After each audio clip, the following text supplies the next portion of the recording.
খোঁজ নেয়নি তো নেয়নি, মনে রাখেনি তো রাখেনি, ফোন করেনি তো করেনি, উত্তর দেয়নি তো দেয়নি, ফিরে তাকায়নি তো তাকায়নি, সব ভুলে গেছে তো গেছে।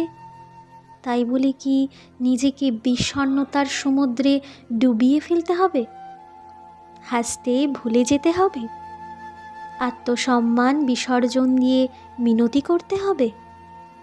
বারবার বিতাড়িত হওয়ার পরেও অপেক্ষা করতে হবে? নিজের ভালো থাকাটাকে কি এতটাই সস্তা বানিয়ে ফেলবে যে অন্যের ওপর নির্ভরশীল হয়ে পড়বে?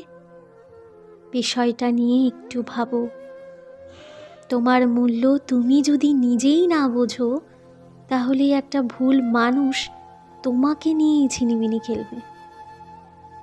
এটাই তো স্বাভাবিক, তাই না?